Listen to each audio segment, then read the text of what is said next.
Hello बच्चों, कैसे हैं आप लोग। आशा करते हैं कि आप लोग बहुत अच्छे होंगे। एक बार फिर से आप लोगों का हमारे इस चैनल पर स्वागत है।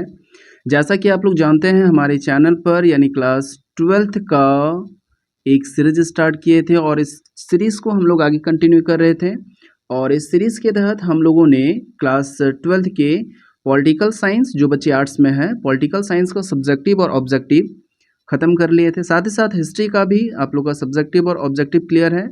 और आज हम लोग हिस्ट्री का ऑब्जेक्टिव का ख़त्म कर रहे हैं और जल्दी ही कल से जो है आप लोग का सब्जेक्टिव वीडियो अपलोड होना स्टार्ट कर देंगे। आप लोगों को इस चीज़ के बारे में पहले ही बताए थे कि हमारे चैनल पर ये जो सीरीज़ स्टार्ट किए हैं, इस सीरीज़ से आपका एग्ज़ाम में एक भी क्वेश्चन बाहर नहीं पूछा जाएगा। और साथ ही साथ आप लोग का जो हाफ ईयरली एग्ज़ाम हो रहा है, उसमें भी हमारा ये जो सीरीज़ है बहुत ज़्यादा इंपॉर्टेंट रोल करने वाला है। तो आप लोग से प्लीज़ रिक्वेस्ट है कि इस सीरीज़ को आप लोग ज़रूर कंटिन्यू करिएगा।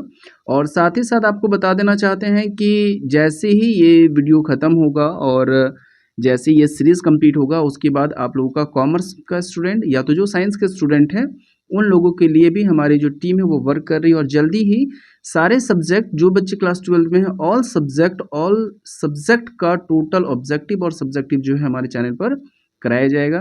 तो जो बच्चे पहली बार हमारे चैनल पर विजिट किए हैं, आप हमारे चैनल को सब्सक्राइब कर लीजिए। और वीडियो अगर पसंद आता है तो आप लाइक कमेंट करके अपने दोस्तों को शेयर कर सकते हैं। तो चलिए ज़्यादा समय ना लेते हुए आज हम लोग इसको कंटिन्यू करते हैं। इसे कंटिन्यू करने से पहले आप लोग को हम एक बार फिर से बता देना चाहते हैं, हमारे इस सीरीज़ में हम लोगों ने क्लास 12th के हिस्ट्री और पॉलिटिकल साइंस का सब्जेक्टिव और ऑब्जेक्टिव हम लोग पहले ही कंप्लीट कर चुके हैं। अगर आप लोग में से नहीं देखे होंगे तो हमारे चैनल के प्लेलिस्ट में चले जाइए, आपको वहाँ पे क्लास 12th का सीरीज़ दिखेगा, जहाँ पे सब्जेक्टिव और ऑब्जेक्टिव का अलग अलग सीरीज़ बना हुआ है। वहाँ से आप जाकर ये वीडियो देख सकते हैं। और इस चीज़ की श्योरिटी रखिए कि इसी से आपके एग्ज़ाम में पूछा जाएगा, इस चीज़ की गारंटी है। ठीक है, तो आप गारंटी पर काम कीजिए और चैनल के साथ ज़रूर बने रहिए। आप लोग को बताते हैं कि हम लोग जो अभी स्टार्ट कर रहे हैं ये इंग्लिश का है और इंग्लिश का आज जो है 5वां दिन है। इससे पहले हम लोगों ने 4 वीडियो जो है कंप्लीट कर चुके हैं। हम लोग जो अभी डिस्कस कर रहे हैं, आप लोग का ऑब्जेक्टिव का डिस्कशन है, इंग्लिश का जो है ऑब्जेक्टिव का है। और इसमें हम लोग 4 वीडियो पहले अपलोड कर लिए हैं। नहीं देखे होंगे तो आप प्लेलिस्ट पर चले जाइए या तो इसी वीडियो के डिस्क्रिप्शन पे आपको मिल जाएगा। आज हम लोग 5वां और आखिरी का सेट है और जितना यहाँ पे सवाल कराया गया है, हर सेट में 30 सवाल है। तो इससे आपके एग्ज़ाम में बाहर नहीं पूछा जाएगा, इस चीज़ का श्योरिटी रखिएगा। ठीक है ना। चलिए स्टार्ट करते हैं। Jharkhand council of education research and training Ranchi annual exam का जो एग्ज़ाम होगा उसके बेसिस पर आज हम लोग सेट 5 देखने वाले हैं। क्लास 12th का है, इंग्लिश कोर का है, मॉडल पेपर क्वेश्चन जिस तरह से रहेगा उसी तरह का है। थोड़ा सा आप अगर इसका इंस्ट्रक्शन पढ़ लेंगे तो टोटल मार्क्स 80 नंबर का है। 3 घंटे का आपको समय मिलेगा, जिसमें से आपको 1 से लेकर क्वेश्चन नंबर 30 तक आप लोग का मल्टीपल चॉइस क्वेश्चन रहेगा। यानी इसमें ओएमआर सेट तो नहीं होगा लेकिन मल्टीपल चॉइस क्वेश्चन रहेगा। साथ ही साथ आप लोग का 2 मार्क्स का, 3 मार्क्स का और 5 मार्क्स का क्वेश्चन दिया जाएगा। तो अभी हम लोग ऑब्जेक्टिव का डिस्कशन कर रहे हैं। ऑब्जेक्टिव का आज 5वां वीडियो है। इसके बाद आप लोग का 2 मार्क्स, 3 मार्क्स और 5 मार्क्स, 2 मार्क्स का अलग अलग वीडियो करके लेकर आएंगे। फिर 3 मार्क्स पे जैसा जैसा सवाल होगा उसका वीडियो लेकर आएंगे और साथ ही साथ जो है 5 मार्क्स का जो रहेगा उसको लेकर आएंगे। सबके लिए अलग अलग वीडियो लेकर आएंगे। इससे क्या होगा कि आपको अच्छे से कंप्लीट हो पाएगा। ठीक है ना। तो चलिए ऑब्जेक्टिव को आज कंटिन्यू कर लेते हैं। पहला सवाल पर आते हैं। इन नोटिस राइटिंग यानी कि नोटिस लिखते समय हम लोग जब किसी इंस्टीट्यूट का नाम लिखते हैं या ऑर्गेनाइजेशन का नाम लिखते हैं, वो कहाँ पर लिखा जाता है? तो इसे जो है हम लोग एट द टॉप में लिखते हैं, यानी कि नोटिस के एकदम टॉप पर लिखा जाता है। क्लियर है। क्वेश्चन नंबर 2 पर आते हैं। देखिए, लेटर लिखते समय जो लेटर हम लोग लिखते हैं एडिटर को, जो सैल्यूटेशन होता है, सैल्यूटेशन यानी कि डियर सर, डियर मैडम जो हम लोग इस्तेमाल करते हैं, वो कहाँ लिखा जाता है? सब्जेक्ट के बाद लिखा जाता है, डेट के बाद लिखा जाता है, सेंडर एड्रेस या रिसीवर एड्रेस। तो इसका आंसर हो जाएगा आपका ऑप्शन नंबर ए, सब्जेक्ट के बाद। ठीक है, कोई दिक्कत है? आगे बढ़ते हैं। तो देखिए, कह रहा है कि सही तरीका क्या है ना। What is the correct way to write a subscriptions. कह रहा है कि सब्सक्रिप्शन लिखने का फॉर्मल लेटर में सही तरीका क्या है। तो मतलब लास्ट में जो हम लोग लेटर का लास्ट में लिखते हैं ना, योर सिंसियरली, योर ट्रूली, तो इसमें राइट वे क्या होना चाहिए। तो देखिए, 4 आपके पास ऑप्शन दिया हुआ है, चारों में से एक तरीका जो है सही है। सब में लिखा है yours truly, yours truly, your truly या योर ट्रूली। तो इसमें आपको क्या बताना है कि सही फॉर्मेट क्या होगा? तो इसका आंसर होगा आपका ऑप्शन नंबर 1। फर्स्ट का कैपिटल होना चाहिए, सेकंड वाला का स्मॉल होना चाहिए, ठीक है ना? तो ऑप्शन नंबर 1। क्वेश्चन नंबर आते हैं आपका 4 पे।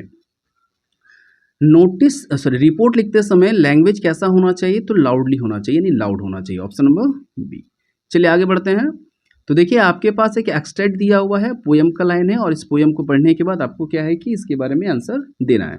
तो देखिए पोएम पढ़ते हैं। I saw my mother beside, those open mouthed her face ashen like that of a corpse apple realised with pain that she was an old age she looked but soon put up the throw away and looked out at young trees painting the money children sprinting, ठीक है ना?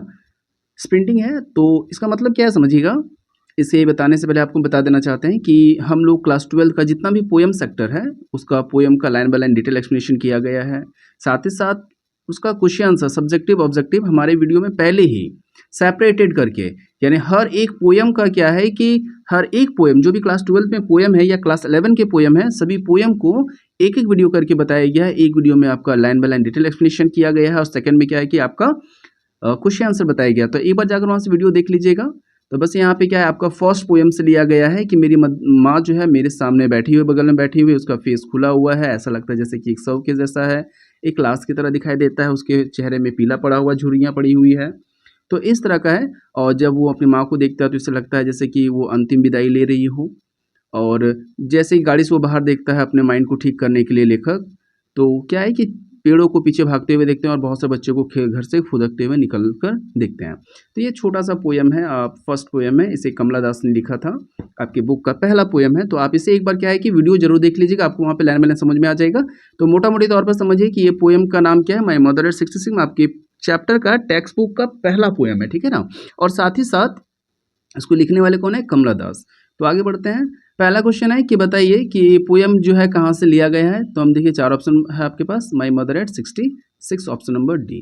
कह रहा है कि poet जो है अपनी माँ में क्या डिस्क्राइब करता है ओपन माउथेड फेस को लेते हुए, मैंने कि जो ओपन माउथेड फेस कहता है तो क्या होता है, क्योंकि सी वाज डूसिंग, बहुत ज़्यादा जो है एज हो चुका है, झुर्रियाँ पड़ी हुई है, तो इस वजह से वो कहता है उसकी माँ का जो फेस है वो खुला हुआ है, ठीक है? देखते नहीं है बुजुर्ग औरत कैसा होता है कि बुजुर्ग हो जाता है तो मुंह खुला का खुला ही रह गया, जैसा लगता है शव के जैसा हो। आगे बढ़ते हैं। कह रहा है कि इस एक्सट्रैक्ट में जो ऊपर हम लोग पढ़ें तो क्या कौन सा पेन रियलाइज किया जा रहा है? तो बीमारी का, है ना, इल हेल्थ। आगे बढ़ते हैं।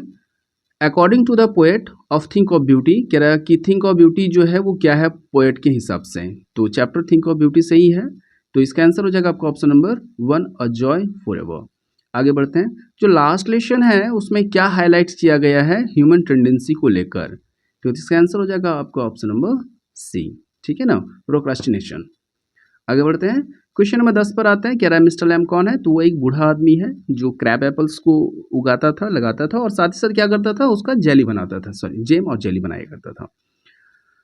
आगे पूछ रहा है कि इंडिगो चैप्टर का ऑथर कौन है? तो Louis Fischer, option number B. Question number आते हैं आपका 12 में। 12 में क्या पूछ रहा है कि कौन जो है इंसाइट करवाता है, बताता है क्या का जियोलॉजिकल हिस्ट्री के बारे में कौन बताता है? तो इसका आंसर हो जाएगा study of Atlantica pole, option number C, ठीक है। आगे बढ़ते हैं। रोजर की मदर क्या डिसाइड करती है? उसे वापस लाना, to take him back to अवॉज, ठीक है ना, उसे वापस लाने का प्रयास करती है। आगे है, कह रहा है कि जिटकला का जो स्कूल है, जिटकला से का स्कूल है वो कहाँ पर वो पढ़ाई करती है, उसके स्कूल का क्या नाम है? तो इसका आंसर हो जाएगा आपका ऑप्शन नंबर ए, ठीक है ना। आपसे पूछ रहा है कि नाम बताइए उस स्कूल का जहाँ पे जिटकला जो है स्टडी किया करती थी, तो इसका हो जाएगा आंसर ऑप्शन नंबर 1। आगे बढ़ते हैं। क्वेश्चन नंबर 15 में, रेग पिकर्स जो है उसके पास कोई भी पहचान नहीं है, नो आइडेंटिटी, लेकिन उसके पास क्या है? तो उसके पास राशन कार्ड है, ऑप्शन नंबर हो जाएगा सी। ये बहुत बार रिपीट भी किए हैं। आगे बढ़ते हैं क्वेश्चन 16 में। वेन एवर, जो भी हो, जब टेरर अगेन आता है डगलस के पास तो डगलस क्या करना स्टार्ट करता है? जब देखिए डगलस जब तैर रहा था उसके बाद डर वापस से आने लगता है, वो क्या करता है, डर से ही बात करने लगता है, टैकिंग टू टेरर, उसे पार आने के लिए। तो ऑप्शन नंबर हो जाएगा डी। आगे बढ़े। क्वेश्चन नंबर आते हैं 17 में। 17 में क्या बता रहा है कि डिस्क्राइब कीजिए, बताइए कौन सा ऐसा डिस्क्राइब किया गया है इनेमिस के बारे में, स्टोरी जो है द टाइगर किंग में, यानी साफ शब्द में समझिएगा, टाइगर किंग जो चैप्टर है उसमें किसे एक दूसरे का दुश्मन बताया गया, तो इसका आंसर हो जाएगा bull and tiger, option number B. आगे बढ़ते हैं, क्लियर रिल्स का मतलब क्या होता है? Stream of clear water, option number B. आगे बढ़ते हैं, फुल ऑफ ड्रीम्स का मतलब क्या है? तो फुल ऑफ ड्रीम्स का मतलब होता है pleasant and peaceful sleep, option number A. आगे बढ़ते हैं, क्यों जो है सेलिब्रिटीज जो है वो महसूस करता है किस तरह का? एम्बेरेसिंग टाइप का महसूस कर रहा था, यानी कि जो सेलिब्रिटीज है वो एम्बेरेसिंग टाइप का महसूस कर रहे थे। एम्बेरेस थे वो, क्यों थे? एम्बेरेस्ड हो रहे थे, यानी कि एम्बेरेस का मतलब समझिए कि नर्वस हो रहे थे। क्यों हो रहे थे? क्योंकि जो है उनसे सवालों का अटैक किया जा रहा था इंटरव्यू के दौरान, यानी ऑप्शन नंबर हो जाएगा आपका 1। आगे बढ़ते हैं, कह रहा है कि कौन चाहता था फोटोग्राफ लेना अपने आप को गन को पकड़ते हुए और standing over a tiger carcass, यानी कि टाइगर का जो शव है उस पर अपना पैर रखकर, बंदूक को रखकर कौन जो है फोटोग्राफ लेना चाहता था? तो इसका आंसर हो जाएगा आपका ऑप्शन नंबर 1, द दुरई, यानी कि ये जो ब्रिटिश ऑफिसर जो थे वो लेना चाहते थे। आगे बढ़ते हैं, आप नाम बताइए उस प्रोग्राम का जो हाई स्कूल में स्टूडेंट को सिखाया जा रहा था, जिस चैप्टर का नाम था एंड ऑफ द अर्थ में। तो इसका आंसर है आपका स्टूडेंट ऑन आइस। ठीक है, आगे बढ़ते हैं, क्वेश्चन नंबर 23 पे आते हैं। वाई डज साहिब जो है, मानी साहिब जो है क्यों गार्बेज के पास जाता था, गार्बेज डंप के पास जाता था? तो इसका आंसर आपका हो जाएगा ऑल ऑफ दिस, यानी इसमें से सभी हो जाएगा, क्योंकि वो जाता था 10 रुपये खोजने के लिए, सिल्वर कॉइन्स को खोजने के लिए, या तो रुपए को खोजने के लिए। तो इसका आंसर ऑल ऑफ दिस। आगे बढ़ते हैं, कितना परसेंट जो है अर्थ है वो अटलांटिक महासागर में टोटल आइस के फॉर्म में जमा है? अर्थ में आइस जो है अटलांटिक महासागर में कितना मौजूद है? महासागर नहीं, अटलांटिका में है, ठीक है ना। तो इसका आंसर हो जाएगा आपका 90%, ऑप्शन नंबर डी। आगे बढ़े, कह रहा है कि what attitude of M Hemal, कौन सा ऐसा एटीट्यूड था एम हेमल का जो फ्रेंच को सरप्राइज कर रहा था? तो मोस्टली आप चैप्टर पढ़े होंगे, द लास्ट लेसन का चैप्टर है, तो इसमें बताया गया था कि जो एम हेमल है बहुत ही रूड था, एकदम स्ट्रिक्ट था, लेकिन लास्ट जो था वो बहुत सॉफ्ट और काइंड हो चुका था। तो ये सरप्राइज कर रहा था किसको? फ्रेंच को। आगे बढ़ते हैं, बामा का जो ब्रदर है वो क्या आस्क करता है लैंडलॉर्ड से? लैंडलॉर्ड से वो क्या पूछता है? तो वो उसके कास्ट को लेकर पूछता है, हिज कास्ट, ठीक है ना। आगे बढ़ते हैं, वो कितने साल का वो प्रिंसेस था जिन्होंने ये इंडिकेट किया था एस्ट्रोलॉजर को? एस्ट्रोलॉजर को बताया था कि इनकी जो मौत है वो 100वें टाइगर के कटने से होगा। कौन बोला था? कितने साल का था? तो साल नहीं है, कितने दिन का था? तो इसका आंसर हो जाएगा आपका, पहले टिक कर दिए थे, ऑप्शन नंबर हो जाएगा आपका ए, 10 दिन का था। ये सवाल काफ़ी इंपॉर्टेंट बनता है, इसे वापस से समझिएगा। कह रहा है कि कितना उम्र था प्रिंसेस का जब वो इसके बारे में बताया था एस्ट्रोलॉजर को, इंडिकेट किया था कि टाइगर से सावधान रहना? वो 10 दिन का था। कोई 10 दिन का बच्चा बोल सकता है क्या? जंग बहादुर जी का 10 दिन में तो बोल नहीं सकता है ना। तो आगे देखते हैं, क्वेश्चन नंबर आते हैं 28 पे। किसने लिखा था जो पोयम है कीपिंग क्वाइट, ये किसने लिखा था? तो इसका आंसर हो जाएगा पाब्लो नेरुडा, ऑप्शन नंबर 1। ठीक है, वापस से बोलना चाहेंगे, जितना भी पोयम आप लोग को कराए ना वहाँ से एक बार देख लीजिएगा आप लोग के फाइनल एग्जाम से पहले, तो आप लोग को बहुत अच्छा क्लियर हो जाएगा। क्वेश्चन 29 पर आते हैं, क्यों जो है एम हिमल ब्लेम करता है अपने आप को? तो वो अपने आप को ब्लेम इसलिए करता है क्योंकि वो नहीं सिखा पाता और सिखाना चाहता है। तो इसका आंसर हो जाएगा आपका option number 1, not having touch enough then French language. Last question पे आते हैं, कह रहा है कि मुकेश का जो घर है वो किस तरह का था? In what kind of house does Mukesh live? Mukesh जहाँ पे रहता है तो उसका घर किस टाइप का था? तो इसका आंसर हो जाएगा आपका ऑप्शन नंबर बी, उसका घर जो है आधा बना हुआ था, एक झोपड़ी था, झोपड़ी में बना हुआ आधा घर था, जो आधा टूटा फूटा था, आधा बना हुआ था। तो ये आप लोग का खत्म हुआ ऑब्जेक्टिव। आज 5वां सेट भी आपका टोटल कंप्लीट हो गया। टोटल जो है हम लोग ऑब्जेक्टिव को देख लिए हैं। कल से जो वीडियो अपलोड होगा वो आप लोग का सब्जेक्टिव का होगा, और सब्जेक्टिव में भी आप लोग को हम ये चीज़ ज़रूर बोलना चाहेंगे कि जितना बोर्ड एग्जाम में आने वाला है या हाफ ईयरली में आने वाला, टोटल इसी से आने वाला है। तो जितना इसमें हम करवाते हैं प्लीज़ आप लोग उसको अपने अपने नोट कॉपी में लिख लीजिएगा और कोशिश कीजिएगा कि उसे नोट कॉपी से याद कर लें। आप लोग के लिए बेस्ट तैयारी हमारी चैनल करा रही है, तो बस हम आप लोग से एक ही चीज़ चाहते हैं कि चैनल को सब्सक्राइब कर लीजिए। वीडियो जैसा भी लगता है आप हमें कमेंट करके बताइए, जिस सब्जेक्ट पर वीडियो चाहते हैं उसे भी आप कमेंट कीजिए, और अगर वीडियो अच्छा लगता है तो प्लीज़ आप अपने दोस्तों को ज़रूर शेयर कीजिएगा।